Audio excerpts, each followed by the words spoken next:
Assalamualaikum warahmatullahi wabarakatuh. Selamat berjumpa dengan saya Aat Rudiat.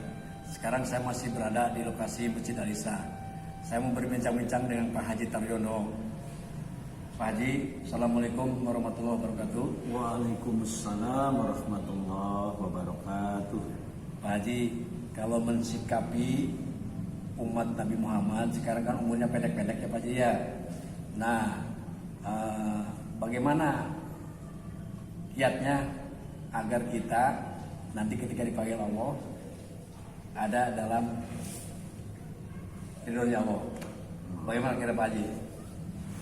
Oh gitu baiknya. Terima kasih pertanyaannya. Memang penting ini ya, memang penting di pertanyaannya. Memang kita sama-sama tahu bahwa memang saudara-saudara kita yang sudah dipanggil oleh Allah itu tidak melihat usia ya, tidak melihat usia. Ada yang muda, ada yang tua gitu.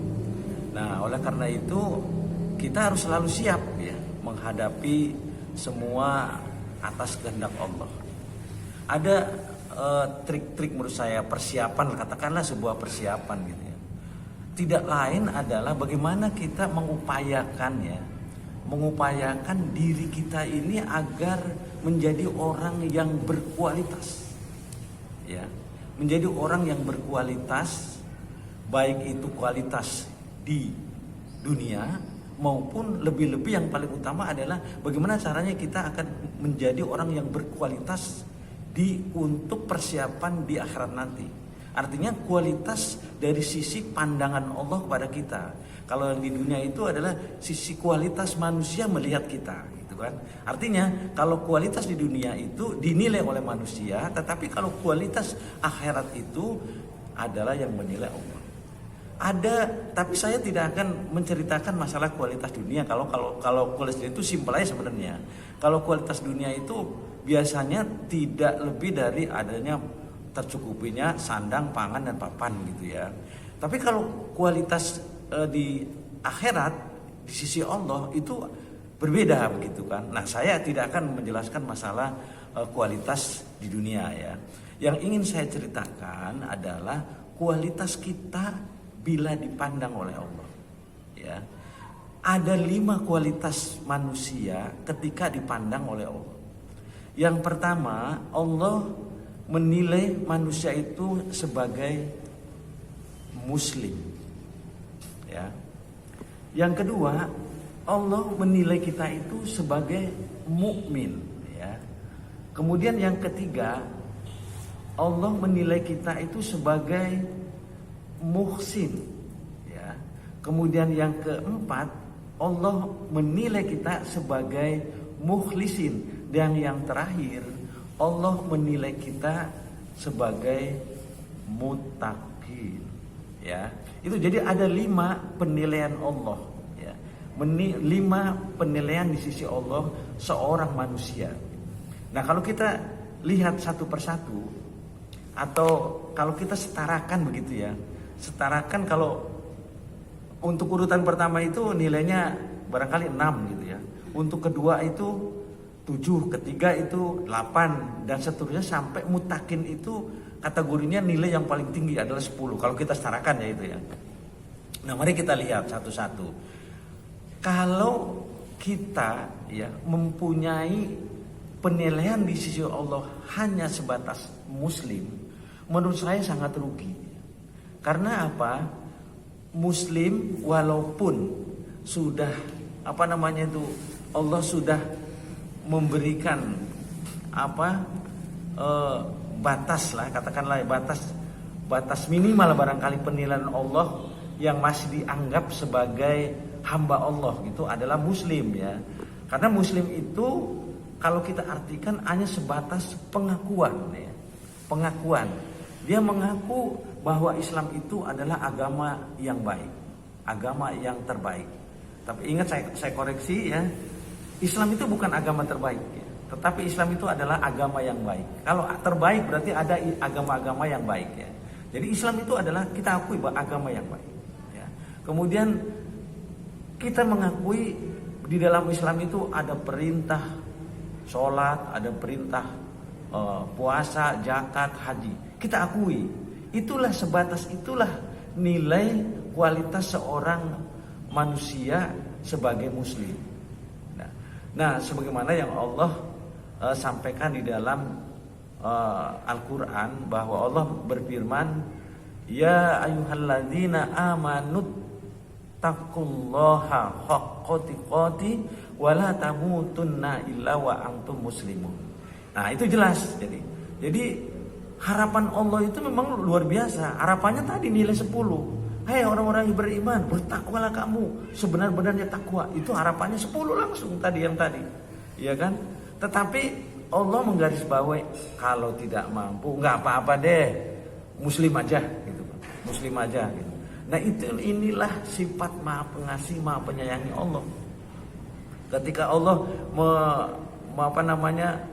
menilai yang terendah saja, Allah masih menerima begitu ya, masih menerima. Cukuplah muslim saja nggak apa-apa.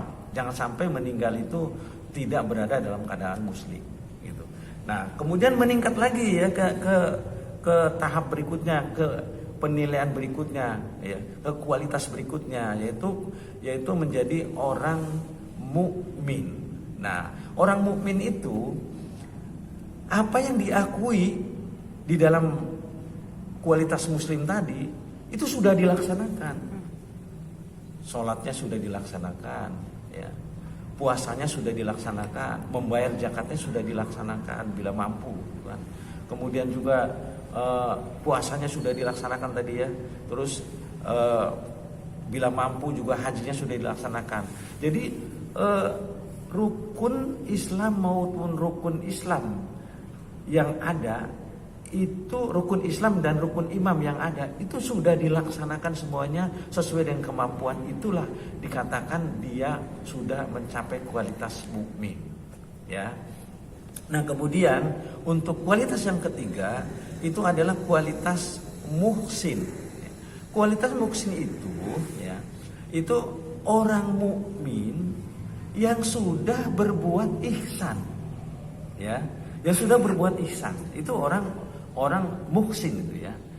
Ihsan itu sebagaimana yang disampaikan oleh hadis Bukhari Muslim ya, bahwa orang yang sudah melaksanakan ihsan itu segala aktivitasnya, ibadah dan lain sebagainya itu sudah merasakan dirinya itu melihat Allah. Jadi pada saat dia beribadah, dia sudah melihat Allah, di depan kita Allah gitu kan. Tetapi andaikan kita tidak melihat pun gitu ya, Allah melihat kita. Apa yang kita lakukan, kita punya keyakinan Allah sedang melihat kita. Itulah ihsan. Jadi muhsin itu adalah orang mukmin yang sudah melaksanakan ihsan. Contoh yang paling barangkali yang bisa, yang harus selalu kita ingat gitu contoh ya. Ketika kita melaksanakan sholat, kita pakai kaos saja saya kira cukup gitu kan. Artinya sah melaksanakan sholat. Tetapi apakah mungkin kita menghadap Allah dengan memakai kaos misalnya, begitu. Padahal ukurannya misalnya ketika kita menghadap presiden katakanlah, atau menghadap Pak Gubernur lah misalnya, ya, menghadap Pak Gubernur dengan menggunakan kaos, kira-kira malu nggak tuh? Pasti malu lah ya kan. Nah apalagi ini menghadap Allah. Jadi makanya barangkali kita sebagai orang yang sudah muhsin, kita harus mempunyai pakaian yang khusus untuk menghadap Allah. Itu muhsin ya. Nah kemudian kualitas yang berikutnya adalah mukhlisin. Ini lebih meningkat lagi. Orang yang sudah melaksanakan ihsan tadi, dia semata-mata hanya beribadah hanya untuk Allah. Itu mukhlisin ya. Artinya tidak ingin dipuji orang ya, tidak ingin disanjung orang ya, tidak saya mau sholat takut diomelin si A, takut diomelin si B, saya takutnya dibilang macam-macam, saya mau sholat. Jadi ada hal-hal yang di luar ya, yang di luar keinginan Allah. Jadi orang mukhlisin itu ibadahnya itu semata-mata ikhlas karena Allah ya, tidak ada lain. Nah itulah mukhlisin ya. Nah mudah-mudahan kita bisa mencapai untuk ini ya. Nah kualitas yang terakhir adalah muttaqin. Itu kualitas yang paling tinggi di sisi Allah. Ya, kita sudah tidak bisa bayangkan lagi lah ketika kita sudah mencapai tingkat muttaqin, masya Allah kita sudah dijemput oleh Allah itu oleh, kalau kita lihat sejarah itu, masya Allah keindahan orang yang menghadap Allah dalam kualitas dirinya sebagai seorang muttaqin itu. Jadi banyak sekali ya yang menjelaskan terkait dengan muttaqin. Di surat Al-Baqarah ya, surat ayat 1 sampai ayat 5, di situ dijelaskan semua terkait dengan muttaqin itu. Jadi saya singkat saja, saya barangkali para jamaah atau yang mendengar atau yang melihat, coba bukalah surat Al-Baqarah. Al-Baqarah ya, ayat 1 sampai 5 itu tanda-tanda orang muttaqin itu di sana ya. Jadi orang muttaqin itu memang itulah kualitas seorang manusia yang paling tinggi di sisi Allah. Itu barangkali kiat-kiat barangkali Pak Haji ya, ketika kita mensikapi atau mengamati bahwa usia kita ini sangat pendek begitu ya, sangat pendek, maka kita harus menjadi orang yang selalu siap. Artinya siap itu kita sudah bisa menilai diri sendiri. Kita ini berada di dalam posisi mana ya. Ketika kita mengatakan, waduh kita posisi muslim, jangan. Kita harus tingkatkan mukmin, muhsin, mukhlisin. Bahkan bagaimana caranya kita mencapai supaya menjadi tingkat berkualitas yang sisi Allah itu menjadi seorang muttaqin. Itu bang Haji. Alhamdulillah, masya Allah, oh ya Allah. Itulah saudara-saudara tadi yang dijelaskan oleh Pak Haji tentang bagaimana mensikapi umur umat Nabi Muhammad begitu pendek, tapi beliau jelaskan bahwa ada kualitasnya. Pak Haji ya, tingkatan kualitasnya. Maka para saudara-saudara kejarlah dengan tingkatan itu dengan ibadah ya Pak Haji ya. Kualitasnya itu ya. Harus memperbarui kualitas diri. Ya, memperbarui kualitas diri itu. Sebagaimana yang tadi yang ada 5 kualitas di sisi Allah itu kita kejar tuh. Ya, nah itu Pak. Kejar setinggi-tingginya. Nah, itu saudara-saudara apa yang telah dijelaskan Pak Haji, mudah-mudahan bermanfaat. Maka dari itu tonton terus konten ini ya. Jangan sampai tidak ditonton karena kami akan menampilkan seperti apa yang sekarang dilakukan oleh kita bersama. Demikian ya. Wassalamualaikum warahmatullahi wabarakatuh.